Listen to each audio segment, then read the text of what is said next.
um dia depois de ameaçar a democracia e dizer que não vai respeitar o Supremo Tribunal Federal, ou seja, rasgar a Constituição, o presidente golpista mantém os seus apoiadores em Brasília, promovendo ataques a jornalistas na entrada do Ministério da Saúde. Muita gente não entendeu o que estava acontecendo, por que foram atacar o Ministério da Saúde, que é do governo deles, o governo apoiado por eles.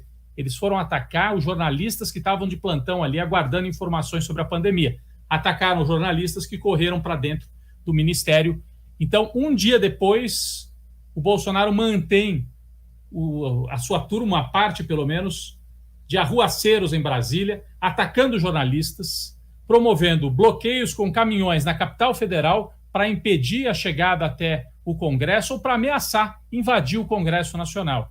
E tudo isso tem uma linha política, que é a seguinte: manter a fervura, manter em fogo alto o país, manter o clima de confrontação, com um discurso centrado numa figura, que é o Alexandre de Moraes, que o presidente citou ontem nominalmente.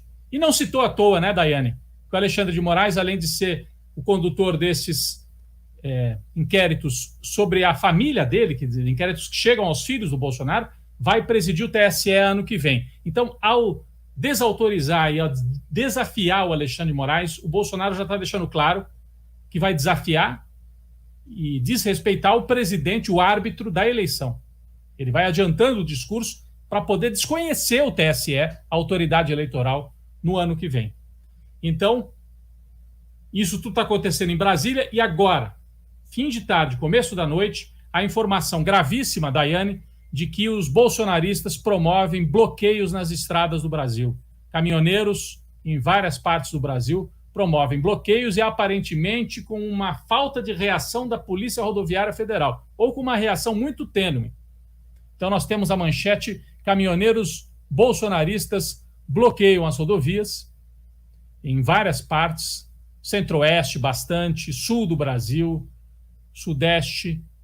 Então são bloqueios em que eles só permitem a passagem dos carros e vão paralisando os caminhões. A Daiana diz um abraço do Chile, e a gente lembra sempre que foi no Chile a maneira de derrubar o Salvador Allende, no golpe de 73, foi quando os caminhoneiros paralisaram o país. Aqui o curioso e o trágico, Daiane, é que são os próprios apoiadores do governo que fazem a paralisação. É como se eles não estivessem no governo. Eles são oposição ao país, né? E querem promover o caos porque o presidente não governa. O Arthur Lira subindo no muro, falando que é preciso parar com isso, o país precisa trabalhar, as instituições precisam votar os projetos e que é preciso diálogo. Gente, platitudes no meio da tempestade. Ele está saindo no meio de uma tempestade fingindo que não está acontecendo nada, entendeu? O Arthur Lira, por que isso sinaliza que o centrão, núcleo duro, né, Daiane? Não estou falando do MDB, do PSD, do PSDB.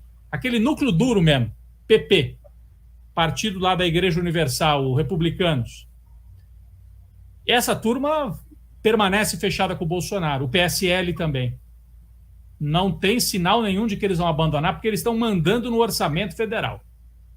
Então a fala do Lira sinaliza que vai continuar onde sempre esteve, a não ser que o mercado intervenha e diga: Centrão, precisa tirar o Bolsonaro, não tem mais jeito. E hoje o mercado deu sinais ruins, péssimos para todos nós, mas para o país e para o Bolsonaro. Desabou a Bolsa de Valores e subiu muito o dólar. E Bovespa tem o pior pregão desde que o STF tinha decidido liberar o Lula. O Fux vem aí, é o terceiro, se a gente olhar para atrás aqui, a gente vai ver que é o terceiro discurso que o Fux tem que fazer. Teve o primeiro discurso dele naquela suposta reunião que haveria entre os poderes, depois ele fez outro discurso no cancelamento desse encontro e tal, enfim, e aí chega nesse momento com um discurso um pouco mais duro. Ele é presidente por uma questão até de organização do Poder Judiciário, ele representa o conjunto dos ministros, mas o Supremo não é uma voz só, são 11, né? Então, foi um discurso com palavras bem duras, bem firmes, dando um tom, já que foi o tom estabelecido pelo próprio Bolsonaro no dia anterior, nos atos em Brasília, com algumas palavras que a gente pode considerar ali mais agressivo, mas em São Paulo foi um discurso muito mais forte, um discurso muito direto, atacando a pessoa do ministro Alexandre de Moraes, falando novamente do voto impresso, dizendo que não é uma pessoa dentro do Tribunal Superior Eleitoral que vai dizer o que é um processo confiável e tal, foi essas palavras do Bolsonaro, e hoje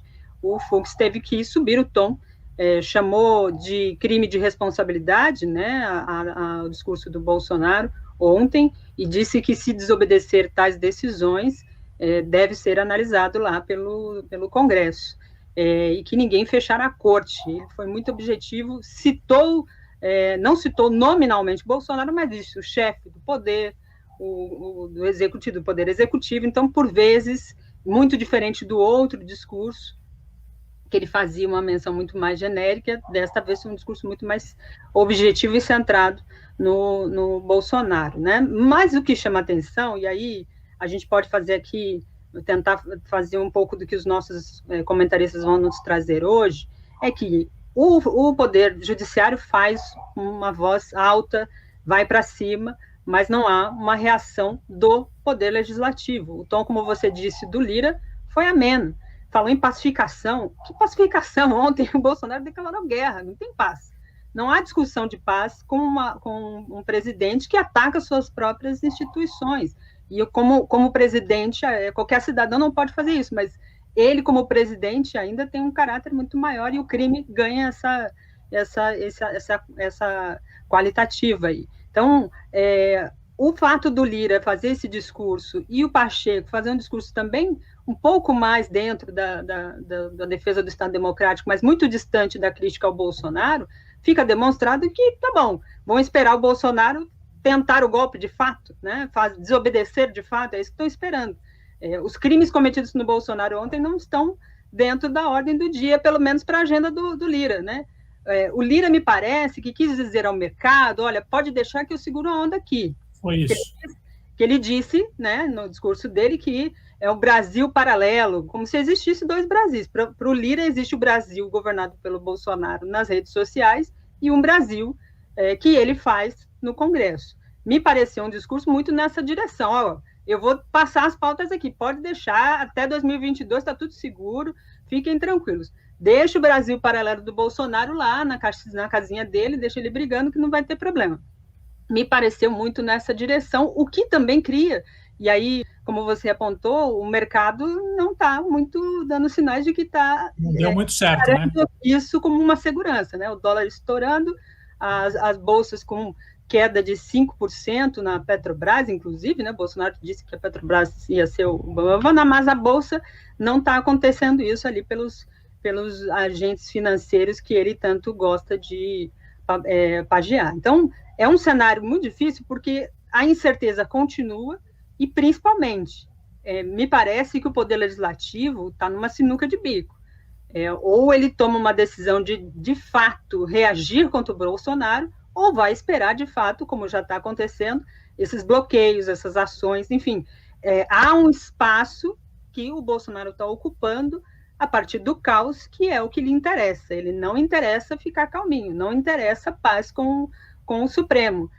Até porque o discurso dele ontem, né, Rodrigo, ele dizer, não vou ser preso, é porque ele sabe que deve. Sim. Ninguém vai ficar dizendo que não vai ser preso se não tem nenhuma... Né, impressionante isso. Ele ao fazer essa afirmação, ele já se entregou.